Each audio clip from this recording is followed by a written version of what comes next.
Good morning, honey Aikians. How are we all? I'm Dan on Into the Hive, and this is Caitlin. She's our piercer.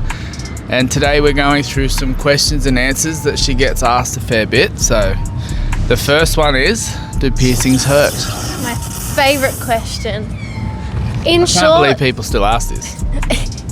In short, probably. Everyone's pain tolerance is going to be different. Every spot is going to feel different. But at the end of the day, putting a sharp object in your body is probably going to hurt.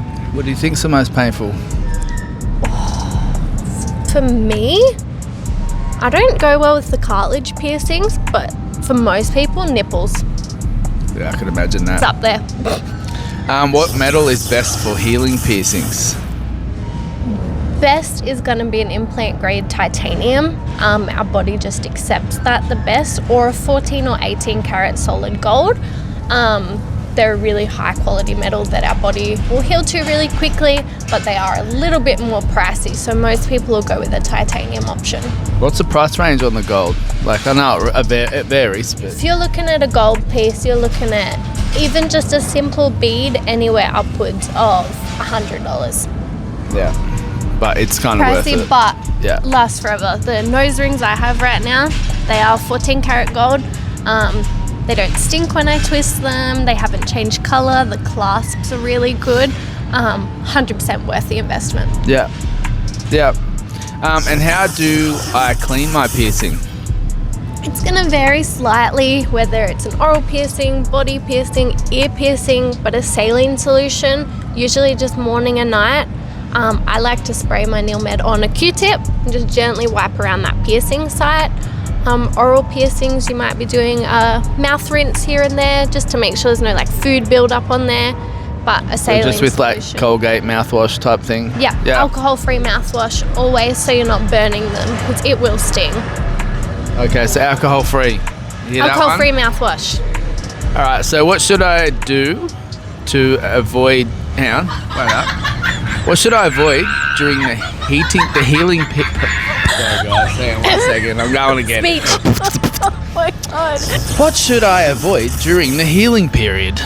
Oh, number one thing, don't touch it. You want to spin it? Don't spin it. Leave it alone. Even if you've washed your hands, they're probably going to be germy and dirty. Leave them be. So don't spin. Don't spin that jewelry. Leave it be. You want to wipe away those little crusties that you get on there? Don't pick at them. I know you want to pick your crusties. Don't pick them.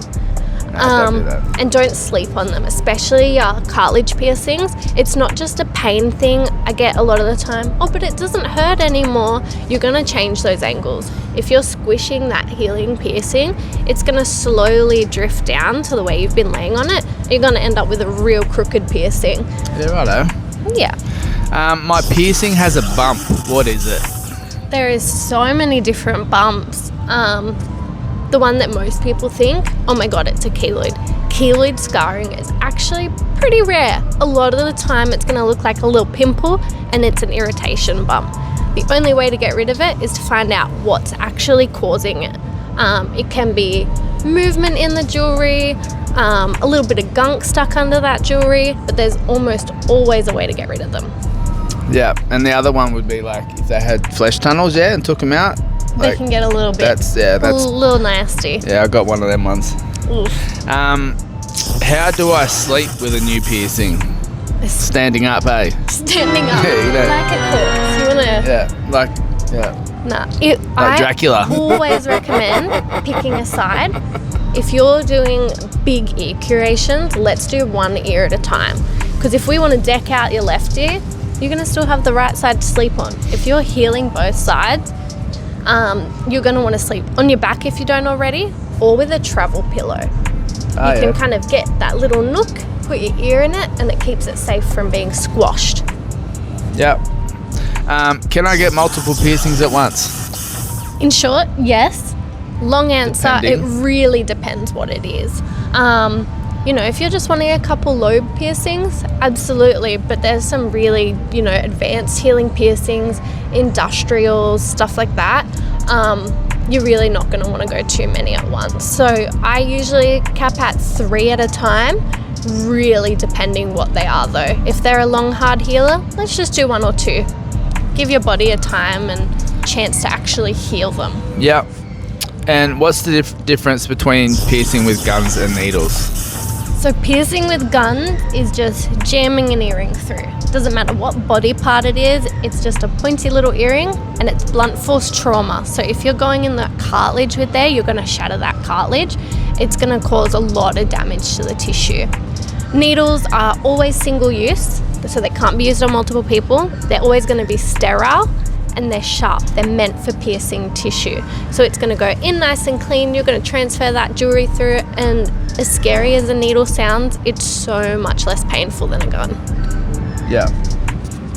And can I get pierced if I'm sick or on antibiotics?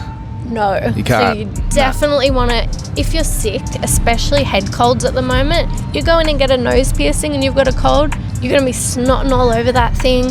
Not going to give your body the chance to heal because your immune system is always already bombarded with stuff. And same with antibiotics. If you're on antibiotics, you're obviously trying to heal something already. Your body's trying to take care of something. So let's not add open wounds to that mix. Okay. Now, last question. Why do I need ID for a piercing? There's a couple of reasons. Main one is verifying age, because there's a lot of piercings that you have to be a certain age for. Obviously, in nipples and intimate piercings are 18 plus, so I got to make sure you are 18 plus. And just verifying identity, making sure you're not pretending to be your sister or your cousin. And what's the minimum age? Minimum age, if you're going to get pierced without an adult, 16 pending piercing. 18, you're allowed to get whatever you want. We do pierce ages 6 and up, but it is a lot stricter on ID, and they're just your standard earlobe piercings, and a couple cartilage piercings for teens. So definitely get in touch depending on the piercing you want. Beautiful. Well, thank you for that. There you go. you. If you guys want to book in with piercing at Green Hills, go to www.honeytattoo.com.